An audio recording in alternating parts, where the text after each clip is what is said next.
Before we begin, I want to do the traditional land acknowledgement that Fresno State sits in the midst of the San Joaquin Valley, a valley rich in the traditions and representations of American indigenous peoples and cultures. We are grateful to be in the traditional homelands of the Yokuts and Mono peoples, whose diverse tribal communities share stewardship over this land. Tonight, we're joined by three former Flies, Cockroaches, and Poets contributors. Mariah Bosch, JJ Hernandez, and Aideed Medina will be joining us soon. These writers are just a sample of 200 plus writers we have published in the journal since 1991. So we're very excited, and now I'll pass the mic to our MC, Chloe Abella.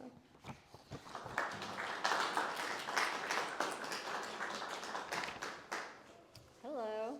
Okay. So Mariah Bosch is a queer Chicana poet and educator from Fresno. Her work has been supported by Kenyan Residential Writers Workshop, Community of Writers, and Sundress Academy for the Arts. She is currently managing editor of Noemi Press, and her work can be found on poets.org, Small Press Traffic, and elsewhere.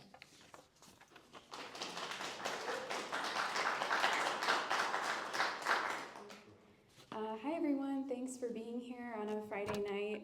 It was always really special when I was part of CWAA to see people come out for a reading and want to hear poetry on a Friday night. I was first published ever by CWAA. My first ever publication was a teeny tiny poem in a 2017 issue of Flies. So it was really special to me to be up here reading such a short poem and shaking at the podium. But it was a really special experience then to be in grad school and get to be part of CWAA and to have people tell me this is my first publication or this is my first time doing a reading, because I knew how much that meant, just as a poet and to be recognized in a long, incredible archive of artists and poets in this journal. So I have a few poems tonight. I have some copies of this zine I recently published with some friends. They do a local publication called Flatland. They printed some zines for me, and I have a bunch in my bag that if you buy one from me, I'll donate all the money to CWAA, because I think they're awesome, and I hope that we can continue helping the journal be published. So I'll start with a poem from that to advertise, and it's called Enunciation. When I feel most myself, we start learning the names for things, birds and plants, a kestrel that follows me into a dream. There, I see my grandparents loading a car to leave. They're brief, they have to go. I dote and flit around them, asking if everything is there, as the kestrel watches from its maple, mask ablaze and listening.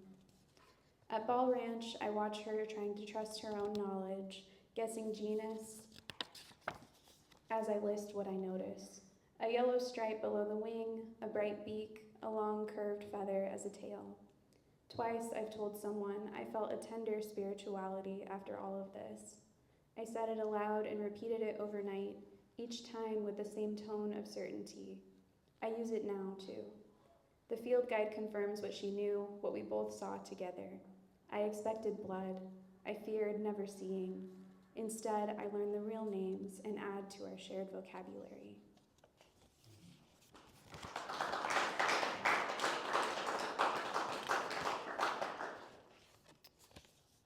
So these poems are about a surgery I had suddenly at the beginning of this year to repair retinal detachment in my eye.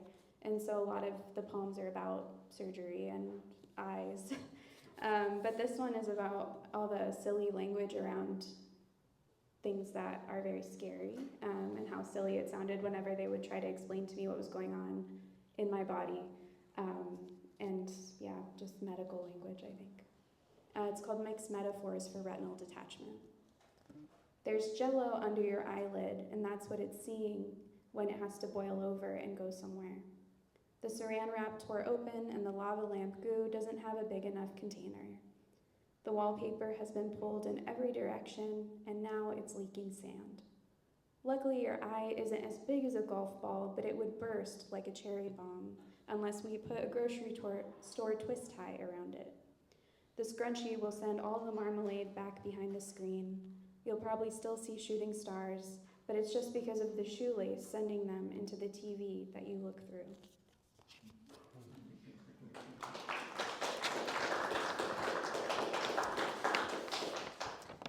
should have read this one first, but I got nervous for a second. But this is a poem that I published in CWAA in 2018. And I reread it earlier and was like, whoa. Because I just reading like your old work is such a strange experience. And I really felt so interested in how I think I'm writing about the same stuff even now, a shocking amount of time later. But it's called I Cannot Avoid God in the Central Valley Summer.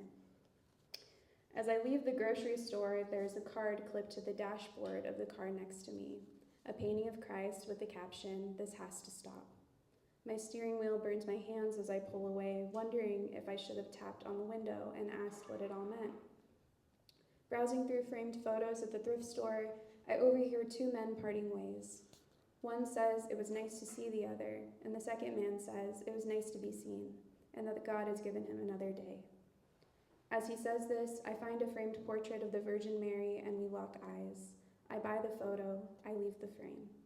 This heat is giving me visions in the form of donated portraits and relics I feel faith radiating from. My room is becoming an altar. I place my new photo near another Madonna portrait and light a candle that flickers underneath a ceiling fan. In the other room, we have a stone angel perched on the fireplace, and our dead dog is in an urn on the mantle. My mother says we should pray for the president, and I don't want to pray for the fucking president. We don't pray for anyone else anyway. We haven't been to church since my baby sister made a scene on Palm Sunday, and I wonder what may have gone differently if she was asleep during Mass, and we hadn't just taken our palm fronds and left. I thumb the rosary tucked away in the kitchen drawer, and it's become cold to the touch.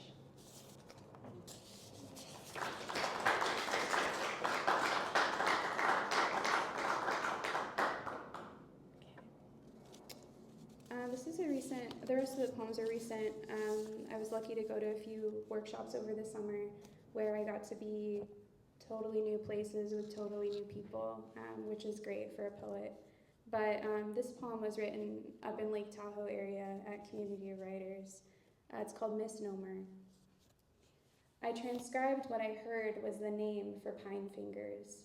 Vesicle, a mover of materials within or out of an air-filled swelling, movement, control. Or fascicle, of bundle, a cluster of nerves, muscles, the number of needles in a grip, a smaller unit among the wilder. Fascination is rare in plants. I am fascinated when I tally the bundled nerves in me and learn that I am not outnumbered or gripped. I am learning to lose control.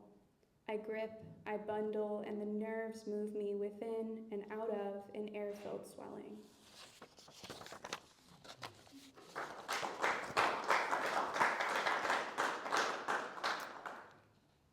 This one is a poem called Somewhere Else. It's after the poet Tarfia Fazula, but it also features a line by the great punk band Amyl and the Sniffers. So it's called Somewhere Else. Before bed, my mother urged us to sleep with the angels, and when I repeat it here, it sounds like death is what she meant. I dreamt, as I often do, of return and being told it isn't dying, but leaving, and what I thought was a memorial was simple falsehood. Post-surgery, I see that spirituality suits me, and I sing, "The angels guide me, heavenly, heavenly."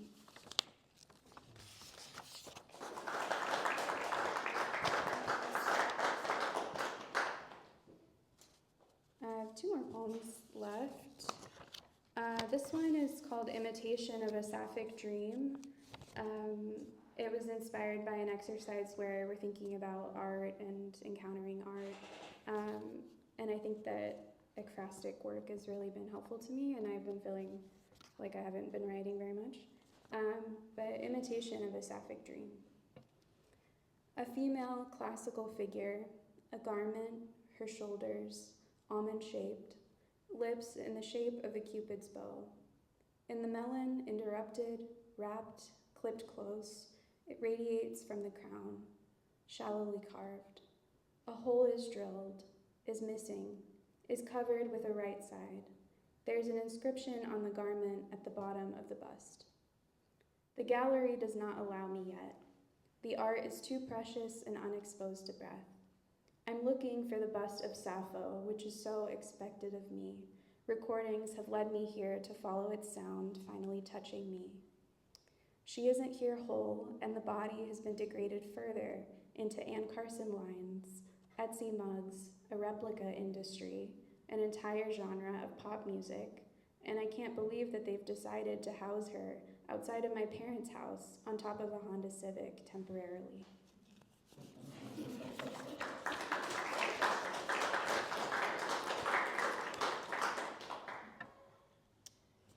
This is my last poem, and I just want to say again, this is very special to me to be here, and I don't know, I mean, I feel very nostalgic coming here and doing a reading here, because we did all of our CWAA readings here, and I used to buy all the treats and everything, and so it's just really, I don't know, it's very special, and I'm really happy to see that the students are still doing this, and that I know that CWAA will keep building it ourselves if, funds run out and things change.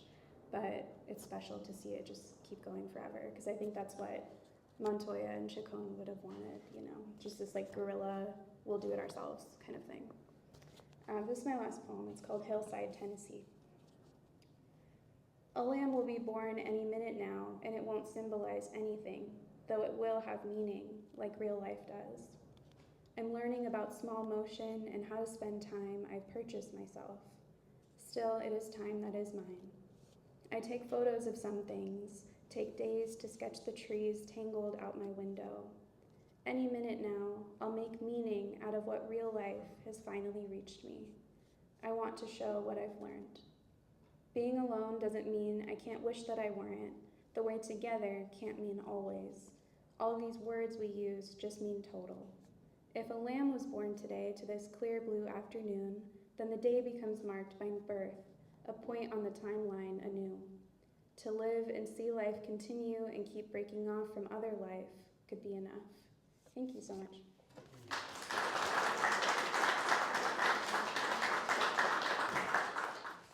Thank you, Mariah. That was amazing.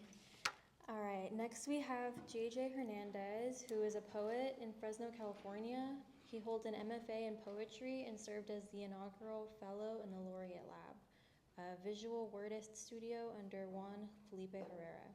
His work has been supported by the Community of Writers Workshop. He reads for the Offing magazine, and you can see some of his work in Tinderbox, the Acentos Review, Crab Orchard Review, Glass, a journal of poetry, the McNeese Review, and the American Poetry Review.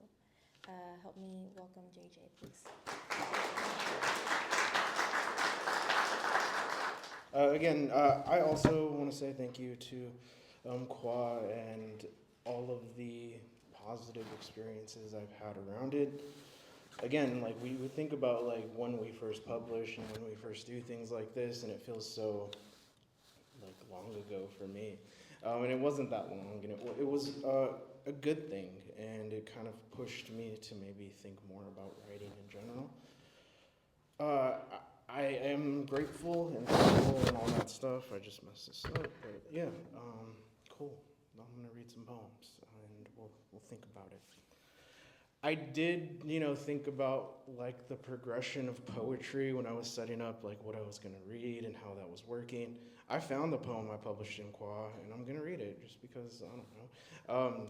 It sounded like the thing to do. So yeah, I'll read it a little bit, and then I'll talk more and try to get through this.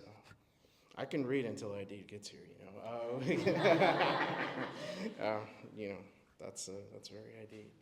I'm just going to read this just a little before you. Oh yeah, thank you. Yeah. Perfect. All right, I will. I'm like a take the mic out of the microphone stand person. I went to church my whole life. We just take the mic out and do. But yeah, this one's called Blood, Wine, and Practiced Apologies. We smash purple grapes every summer in the dark basement. I can hear the old water heater pilot as our bare feet mash the fruit. Why does Grandma always make us do this in the basement? I ask as my feet are almost stained with blood-like liquid. Because we're sinning and because it stinks, he replies matter-of-factly, as we move the pulpy juice into a large strainer and begin the filtration. I pour the liquid as my 10-year-old frame cringes at the weight. My grandfather holds the strainer, and liquid rains into the 59-gallon oak barrel.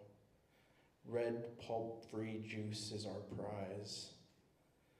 We add a bucket of sugar and talk about our day. How's school? Are your parents doing okay? Tell your mom and dad it would be nice if they visited.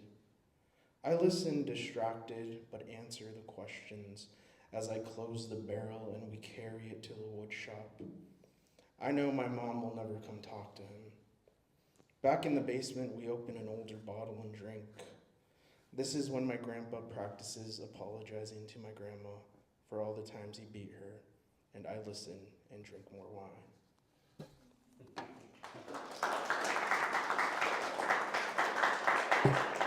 So again, I'm moving on this like trajectory with my work. You may see like, I don't know, I again, like it's weird, as Mariah said, to read your old work and to come back to it and try to like come to grips with how you were, and yeah, I feel so different in my head now. So like I go back to it and I'm like I don't want to read this, and I feel so like. But yeah, I'm gonna read some older stuff, and then I'll slowly like push you into the chaos of who I am now. But yeah, this one's called The Alamo. Summers we throw rocks at the impending depredation of the Amtrak on the Colorado landscape. Our whole neighborhood of brown shirtless boys throw with all of our might at the plexiglass windows and watch the rocks explode in the faces of the white travelers as brown residue frames their condescending faces. We imagine a tour guide saying to the right are some of the natives in a British accent, so we keep throwing our limestone rocks as the last cars hit with our primitive weapons. And Isaac says, "Remember the Alamo," at which we all laugh for no reason.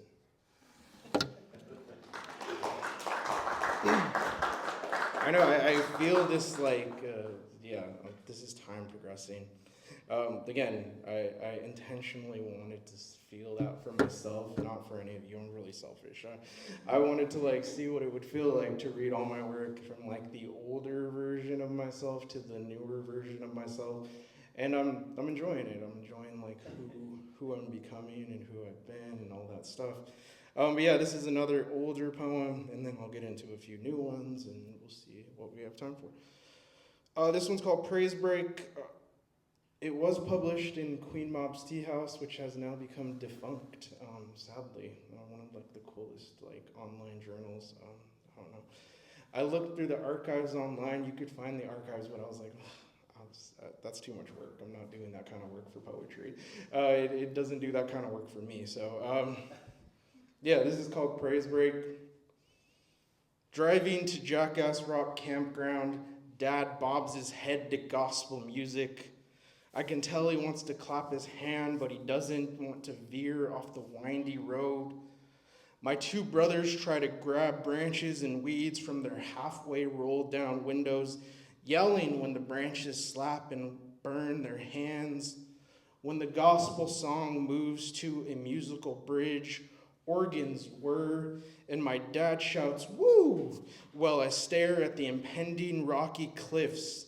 And just as I start to feel overwhelmed, the road straightens, and I get the urge to hug my father while he drives, but I won't. We're still climbing.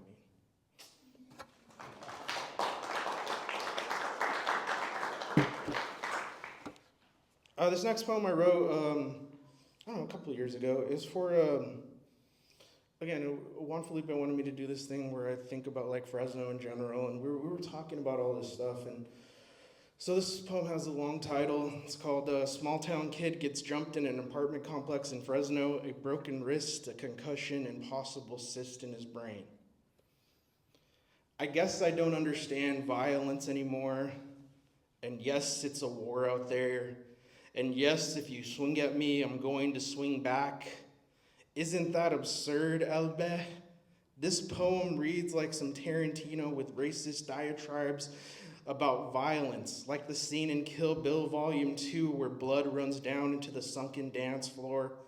But I do prepare for the race war. I prepare for the end of civilization by listening to chanting and metal, daring the world to end.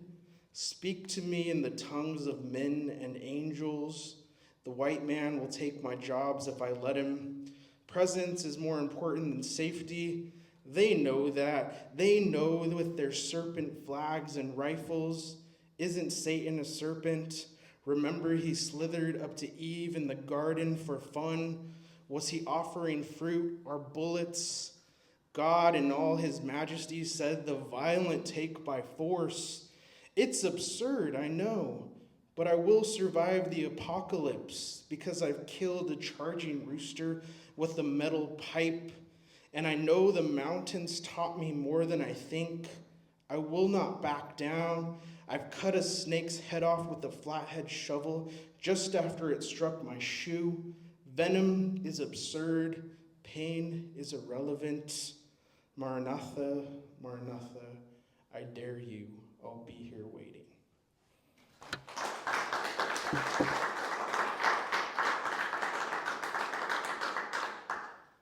I read fast sometimes, and I get in this weird manic state, so I'll try to slow down and read some more positive things. Juan Felipe would want me to read something positive and happy, and it's hard to do. But maybe.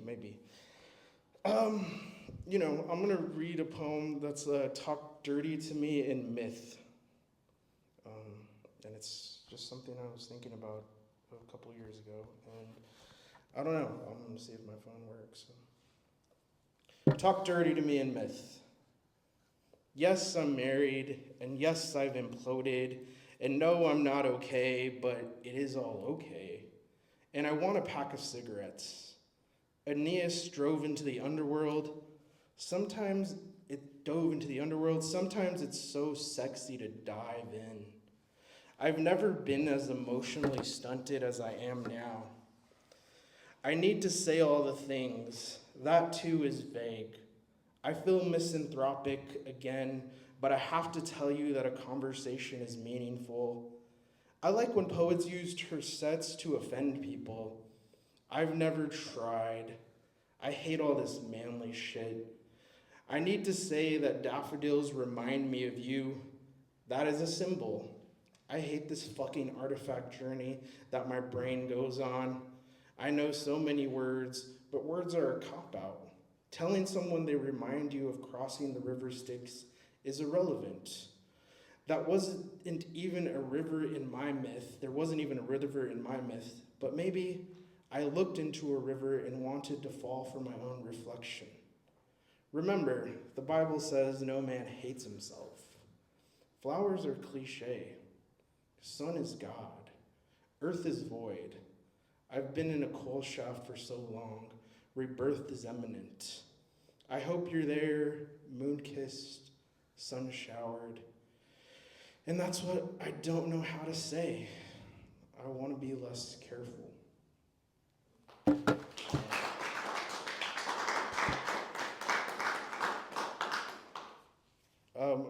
Again, I'm really aware of time and all that stuff.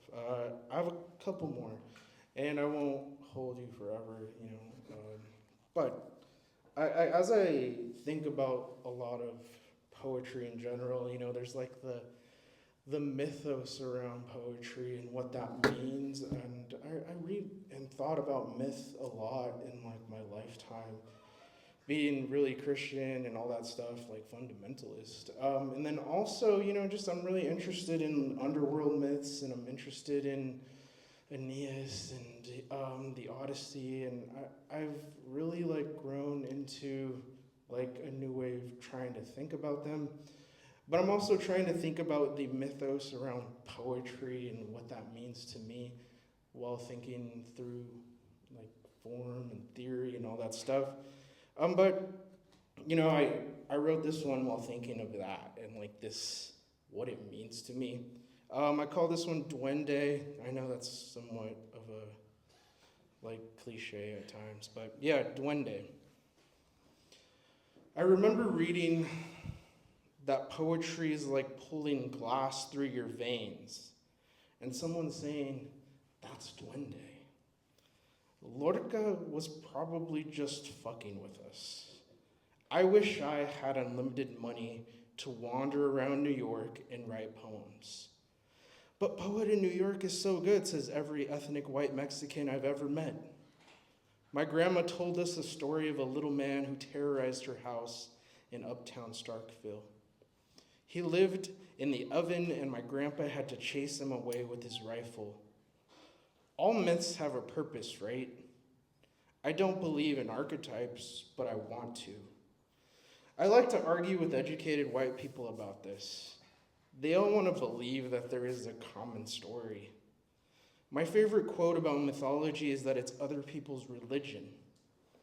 How can a rainstorm be someone's religion? So you built a boat. What culture didn't? How obvious can it be? I think religion likes to assume that all of its followers are idiots. I too like to assume this about the purveyors of popular religion. Sometimes a memory of a flood and my cousins crashing their Ford Aerostar into a ditch of brown water comes and goes through my head. Is that my origin? I think my grandma probably told us the story of the little man because my grandpa had to chase her lover away. We natives like to mythologize our affairs, and we Mexicans love to mythologize our families. Isn't that how the world works? I saw a video of a little duende online. My algorithm likes to make me more familiar with the unknown spiritual that I never want to believe.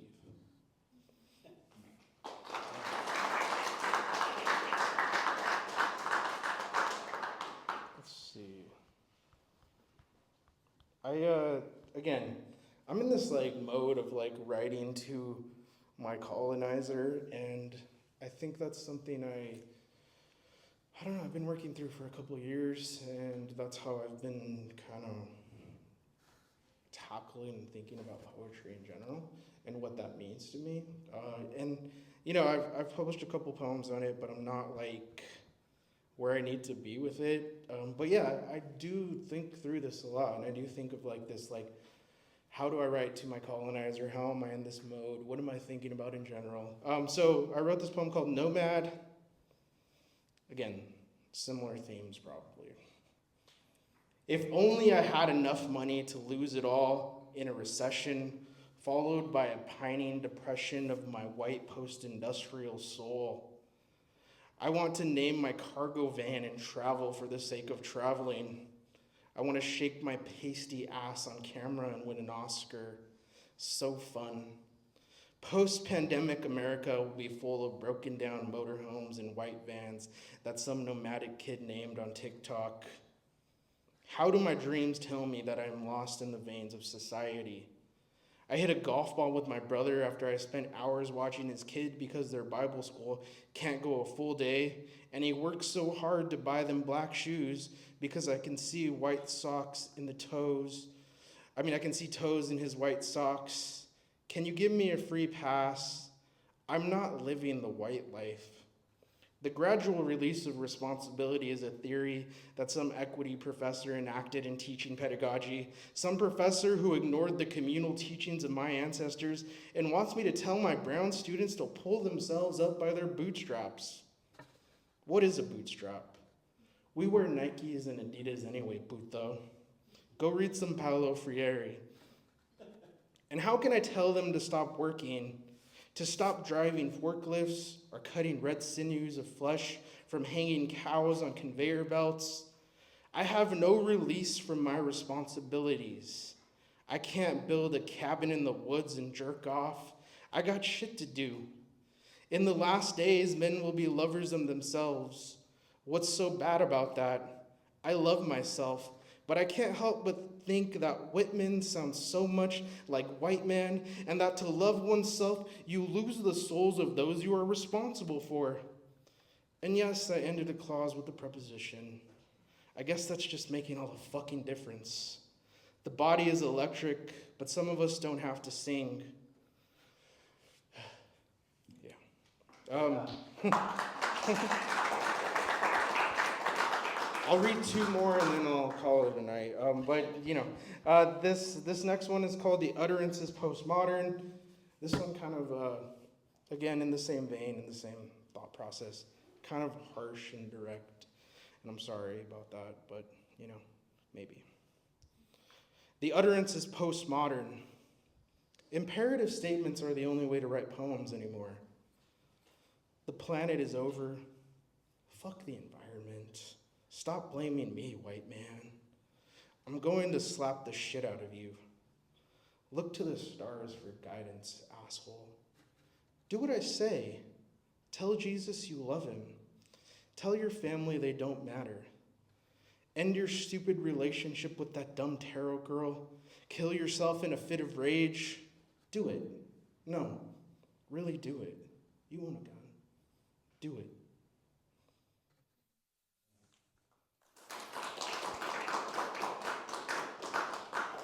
And then this last one is a poem I wrote after Tommy Pico. He has this like long nature poem book that I really love and that I go back to often. And he's also like a native poet who is trying to explore a lot of these cultural phenomena about being native and being queer. And I really love the book. I highly recommend. But I guess like his book inspired me to think about how I think about nature poetry and what that means for me. So yeah, this is called Nature Poem after Tommy Pico. And I'll end on this. And again, thank you to CWAA. I'm sorry that my poems are, you know, pushing into chaos and psychosis, and I need mental help. But not really, I'm fine. I go to So apparently the end of the world is nigh. Yeah, I go to church for good lines. I'm currently writing this on a Formica desk. There are no poems left. Stop fucking writing about stupid little ants or daffodils in fields. I want to write nature poems too. Economics forbids that. Weeds grow between slats as I pick up dog shit in my little yard. The decay is evident. The slats are rotting. I like the imperative tone in poetry, and that pushes me to tell you to shut the fuck up about your dead grandparents. The water will absorb us all one day. My grandma told me the ancestral stories of women with who's and little men who tormented houses. Grandpa shot one with a .22. Who knows what truth is anyway? He told me he lost a lung from smoking, but I don't believe him. All we can do is talk about our love lives and our work experience anyways. Pad those CVs, don't you want a better job?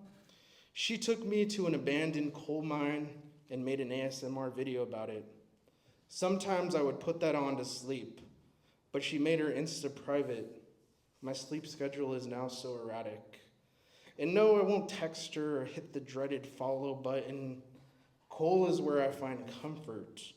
Or maybe the thought of coal or the essence it leaves behind in lineages and lungs. Thank you. You guys have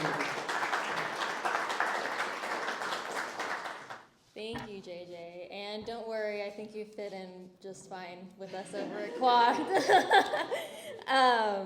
Awesome. Our last reader for the night is Aideed Medina, whose work has appeared in various publications. Let me take a deep breath before I go into it. Including issue number 26 of The Common, Farm Workers Portfolio, and Somos Chicanx Anthology, Riot of Roses Publishing House, and in the forthcoming literary collection, The Selena Reader, University of Texas Press, and featured in Eclectic Collective Theatrical Productions, the Fresno Grand Opera, and 559 Mural Project Murals. She is the author of 31 Hummingbird, editorial, Chicanx, Segmented Bodies, Prickly Pear Publishing, and a binational chapbook, selected poems from Segmented Bodies, Salmos de la Sierra Madre, with Aziz Cordova, published by Universidad Autónoma de Nuevo León, Mexico. She is also Fresno's newest poet laureate. So help me welcome Yes, thank you. And oh my God, I am very sorry that I missed everyone else's reading. Four-car accident coming from Madera over here, and I got hit by a big old tire. I think my car smells like it's burning, but I'm not worried.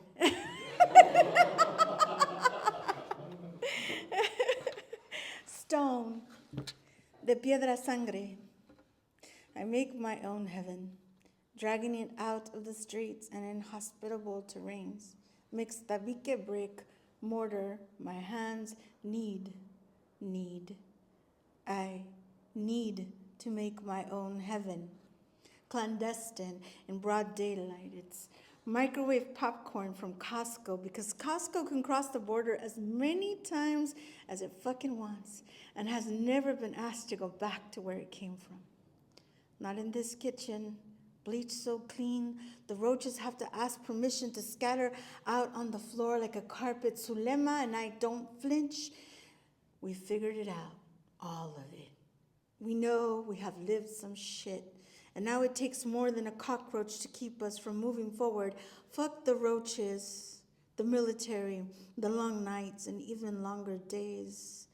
There is popcorn to be made, and a courtyard of children waiting for it.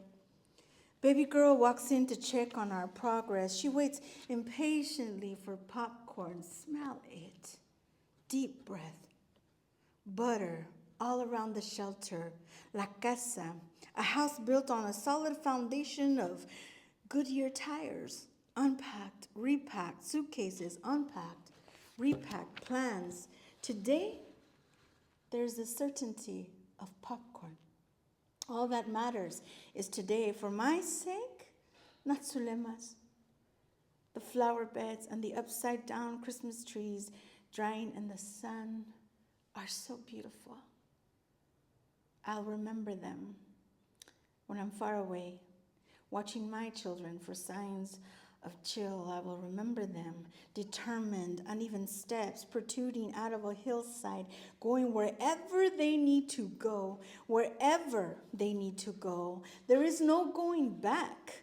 Zulema and I know this. Standing in the hot kitchen of the TJ shelter, it is obvious. It is beautiful. It takes hesitation and it beats it down into the floor, and we danced on it. Thank you.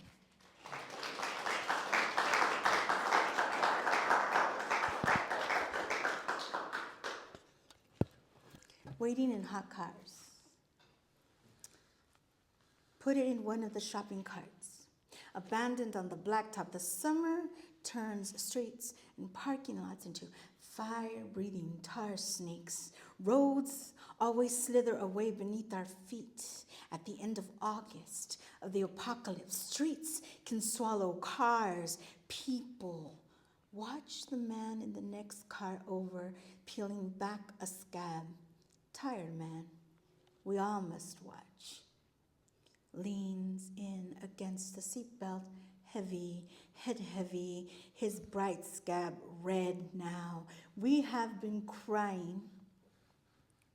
Nobody knows we have been crying. He posted a photograph on his favorite social media to keep the real world at bay. Crucifix over the doorway, scissors against the windows. There are shields in everything that we do. Shields our mothers handed us to keep the bad things from crawling in through windows, through doors, through cracks. Nobody knows we have been crying, afraid in the dark, alone, never alone. Head heavy, saw my eyes, closed his, the black top swallowed everything away, even his bones. Oh, today would be a good day for peyote. Hallucinations in the flesh, walking on the pulp of a beating maguey heart. Mezcal and peyote, sounding off words through empty chambers. Abalone shell is heavy, beautiful, empty. Estoy en el vacío de una concha abandonada. Tanto necesito de ti, frío y salado, mar abierto, necesaria fuerza tuya. I walk, I dance, I sleep. Ah, y'all, we must sleep. Sleep. Maybe it was always a vision walk and my heart is peyote. Maybe the jaguar slipped peyote in my mouth the last time I saw him, held him close. I read poetry to white women who do not understand how a person can be medicine. They think I'm referring to pharmaceuticals. They will never know. Some people are sacred smoke in my mind. Healers told me to drink cool water from clay pots, close my eyes, and imagine you walking away. I refuse. I do not want to see the last day of us in this life, not even in my dreams. You cannot erase us in visions of your own. We will come back in visions of our own, more fleshed out, on peyote, more tactile with the scent of mezcal. I consulted with my Yahuel, divine green goddess. She painted prayers on my legs in Ixtapa and read the contour of my hips and belly, full lines all across. Jaguar love nests in the ink of those markings. I will not erase them. I will not erase anything of me.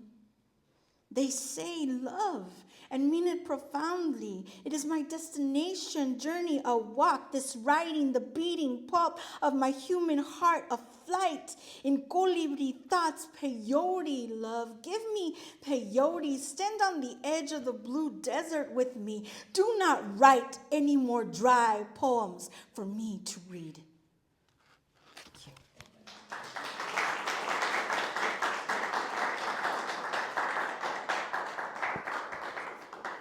Okay, I feel better now.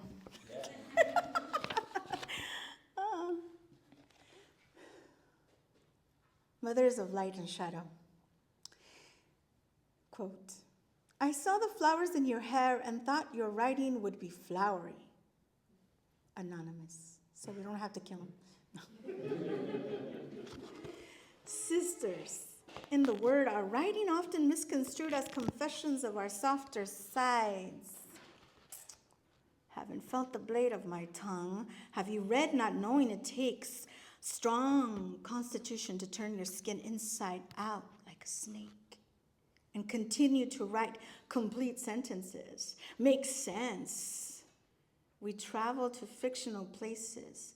We are plain people, goddesses, witches, and martyrs. Do you know how to read imagination? Believe some of our words do not come from heartbreak or romantic fervor, and what if they did? I never hear anyone dismiss Neruda and his love of light and shadow playing on a naked breast. My breasts, solid beneath my hand, are authors of hours of words that praise, rise, and die for love, for life, for the shadow across my naked tits. Are the mothers of light and shadow not able to write this shit for themselves? We write what we want and say what we are. Power and craft. Kiss me there, so flowery.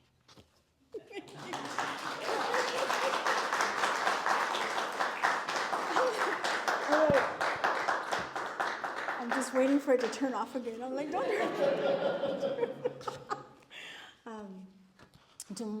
This weekend I get to celebrate my daughter's 30th birthday.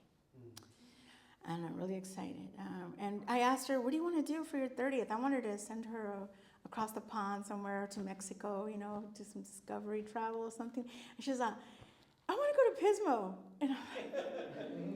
And we used to go to Pismo every year with my family and camping. So she grew up going camping. But we stopped during the pandemic. So I had to scramble, but I found a hotel that'll let us roast marshmallows. So I'm excited. So I'm going to read this for the little kid that I wrote it for. Pismo. La madera de un árbol se mueve como arena. The bark of a tree moves on the whims of the wind, unperceivable by fast fluttering eyes and our obsessions with tomorrow, but always Los árboles move. Tree life recorded in stealth increments of time along the weathered skin of a strong-willed eucalyptus in waves of dark bands mimic the blue waves of the sea. I run my hand over the sand-polished branch and trunk. How I wish time marked my skin to be so beautiful. The tree is moving. Its back turned to the overpowering sound of the surf, to the gust of wild winds. At the base of this tree, these elements halt. The tree shields the inland, shields us, you and I, children. The eucalyptus stands firmly rooted below in the sand and the deeply buried soil of the dune, but bends and arches and twists itself into a dancer's pose with the presence of a century. The most vulnerable, tender green parts of its branches are cut and launched into the sky. I move with the tree. Watch us. We are dancing.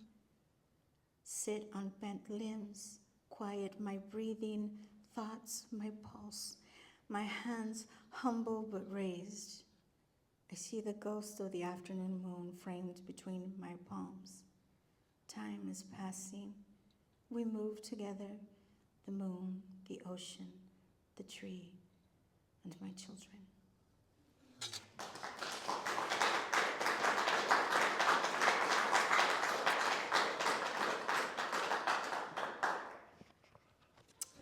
Cult of La Llorona, because sometimes crying is more powerful than peyote. Pray with outstretched cry, relief the soul when the only language left is a pain too deep to describe, llorando.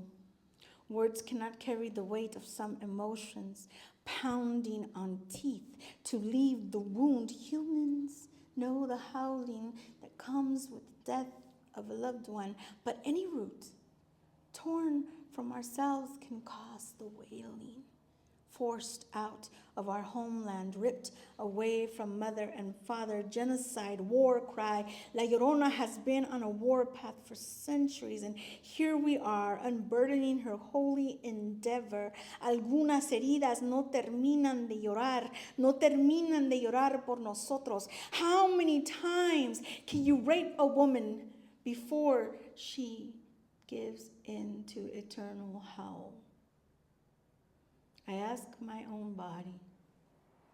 I ask the body of my children. Can you howl? Is this the act of freeing the mind and body? I howl. Is this the act of freeing the mind and body of the wave of emotional energy? Do not hold it in. Always let it out. Be the scariest thing in the room. A howl is the birth of our goodbye. Thank you.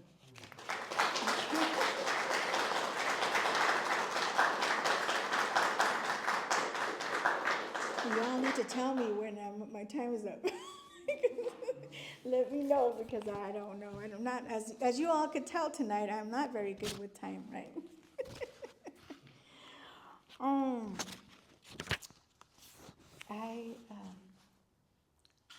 Being a California girl, I'm so used to cycles of flood and drought, flood and drought.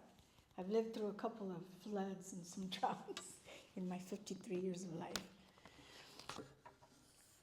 California rain.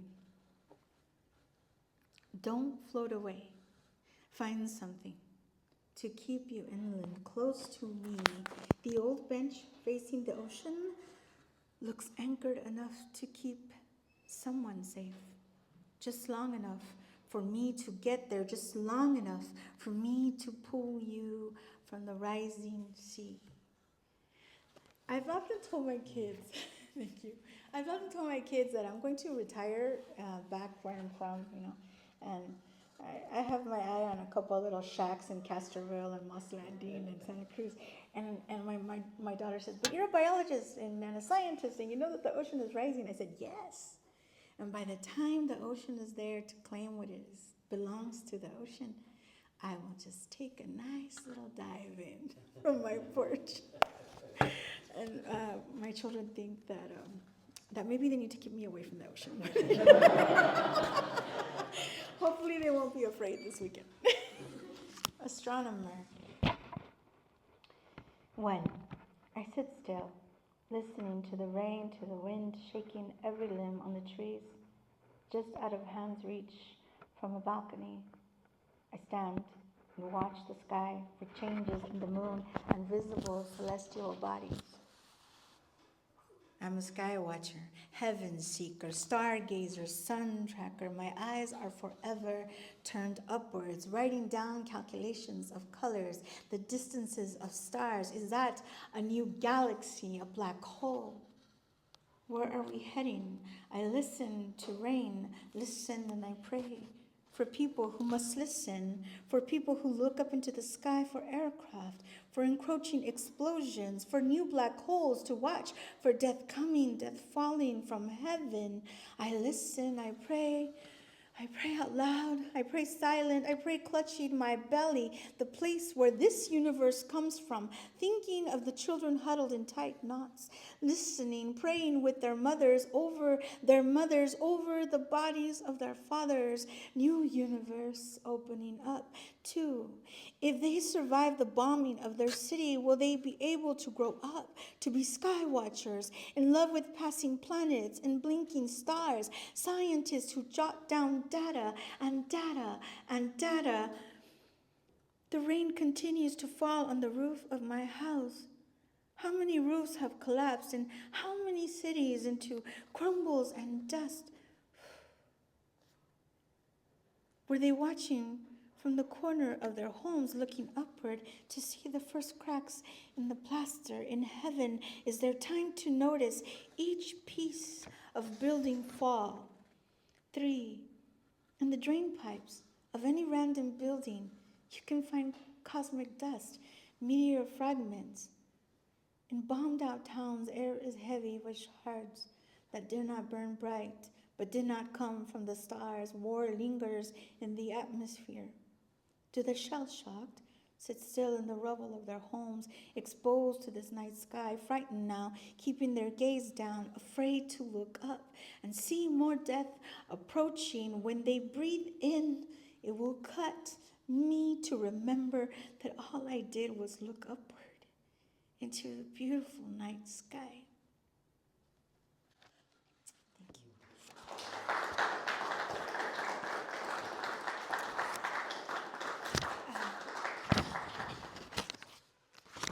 I have to read something about Salinas before we go. Yeah, thank you. See, I'm glad somebody's on me, because otherwise I'll just be like, So I'm from Salinas.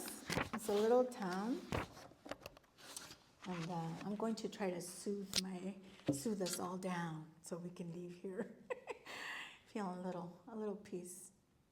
Lemon tree, because what Mexican household doesn't have a lemon tree? Woke up with the sunrise, east of Eden's east side. Soy chola, sunshine through the lemon tree in your mother's backyard. Soy chola, your name knows how to fly and shine. A bird song across my thoughts. Nel, soy poeta. The world is not a garden, but you plant matitas en mí. Soy jardinera. Then I speak flor, and I have the strength of a huerta. You ever punch a tree? Eres sol y sombra, ramas que recorren todo mi ser, árbol de limón. Pisco, soy mujer del campo. Roots and tender green parts press my lips open, run over my tongue, down my throat, into my eyes and ears. El aroma de lo verde y tierno me llama. Soy chola, soy poeta, soy campesina. Bring me a lemon, cut it open with a blade in your eyes. I'm going to eat its pulp, drink down the seeds and juice to hold the seasons the tilt of sunlight inside, to keep your lemon tree eternal, east of always, paradise.